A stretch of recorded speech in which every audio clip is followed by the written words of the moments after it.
बंधुगण, ये मेरे लिए भाग्य का विषय है कि मैं आज भाग्यनगर में हूँ।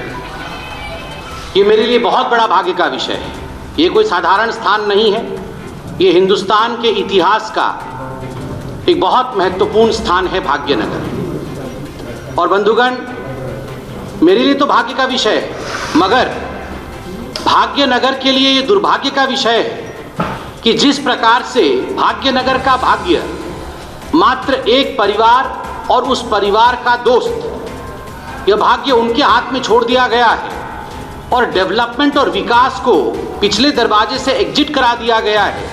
ये भाग्यनगर के लिए दुर्भाग्य का विषय है, ये हैदराबाद के लिए दुर्भाग्य का विषय है। बंधुगण, आज जब मैं आ रहा था तो फ्लाइट में भी एक विषय की चर्चा चल रही थी, फैमिली एंड फ्रेंड। यहाँ पर जो फैमिली और फ्रेंड की सरकार चल रही है, एक परिवार और उसके दोस्त की सरकार चल रही है। इस विषय में हर जगह चर्चा चल रहा है। लोग अब जानते हैं, फैमिली और फ्रेंड बोलने से ही समझ जाते हैं कौन है। परिवार और दोस्त बोलने से ही लोग समझ जाते हैं किसका जिक्र हो रहा है। बंधुगण, आज जब भाग्यनगर कहा, पहले तो मैं आपको बता दूं, मैं तो बड़े गर्व से भाग्यनगर कहता हूं, मगर मुझे ऐसा मालूम पड़ा है कि 2 दिनों पहले जो यहाँ के युवराज हैं, परिवार के जो युवराज हैं केटीआर, वो नाराज हो गए। भाग्यनगर बोलने से नाराज हो गए कि भाग्यनगर क्यों बोला गया है। क्योंकि उनको, अगर वो भाग्यनगर बोलते हैं तो निजाम का फोन आता है कि आप भाग्यनगर इस्तेमाल मत करो। मैं तो बड़े गर्व से भाग्यनगर का इस्तेमाल करूंगा, भाग्यनगर बोलूंगा भी। मगर केटीआर जी जो 2 दिन पहले कह रहे थे कि नाम बदलना नहीं चाहिए, नाम में क्या रखा है, और वो नाराजगी जाहिर कर रहे थे, ये उचित नहीं।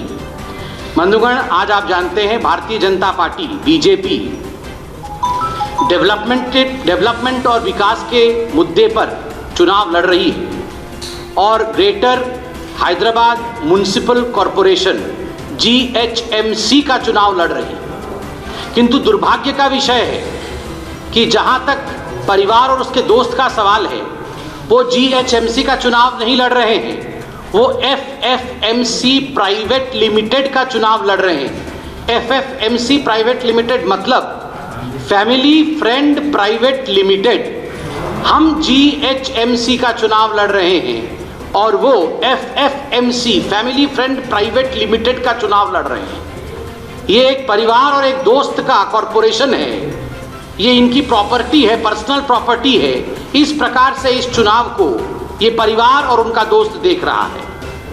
और सुनने में ऐसा भी आया है कि केसीआर जी अपने फार्म हाउस में कह रहे हैं सबको जो उनसे मिलने जा रहा है कि ओल्ड सिटी से आया मेरा दोस्त, दोस्त को सलाम करो। ओल्ड सिटी से आया मेरा दोस्त, दोस्त को सलाम करो। केवल दोस्त के लिए ही सब कुछ न्योछावर है और दोस्त को ही सलाम करना है, यही उनका मकसद है। आज भाग्यनगर के बुद्धिमान जनता को, भाग्यनगर के अति महत्वपूर्ण जनता को मैं एक बात कहना चाहता हूँ।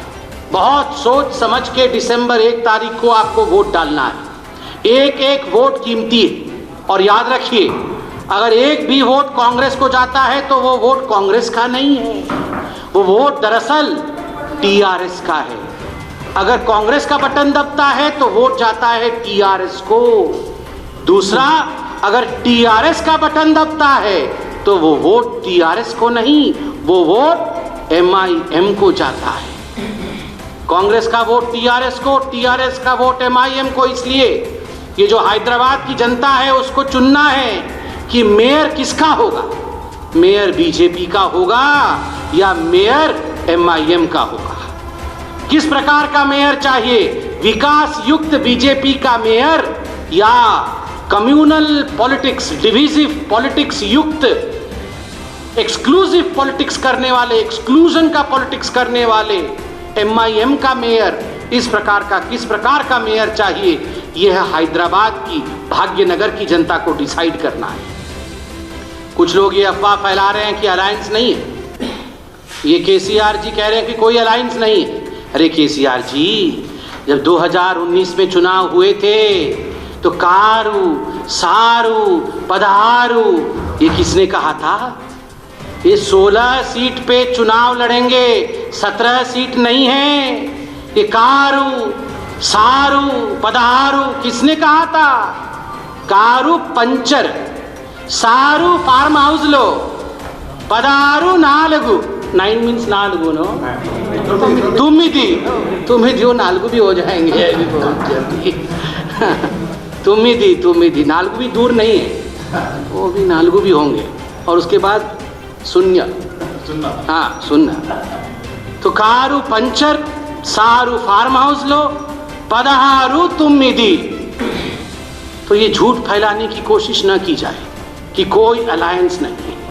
आप ये आपका ओल्ड सिटी का फ्रेंड और आपका जो परिवार मिलकर चुनाव लड़ रहा है, ये हैदराबाद की जनता ये तय करेगी कि मेयर किसका होगा। बंधुगण, अभी चंद दिनों पहले आपने देखा कि किस प्रकार बिहार में और 12 राज्यों में बाईपोल भी हुए। बिहार में तो चुनाव हुआ, 12 राज्यों में बाईपोल हुए।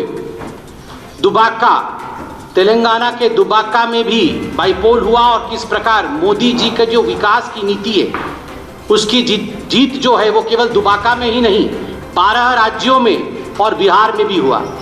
और मैं आज थोड़ा मजाक में कहना चाहूँगा, यहाँ मीडिया भी बैठी है, इसको अन्यथा नहीं लेगी। जो एग्जिट पोल किया था मीडिया वालों ने, उन्होंने पूरी तरह से कोरोना के गाइडलाइन को फॉलो करते हुए वर्क फ्रॉम होम किया था।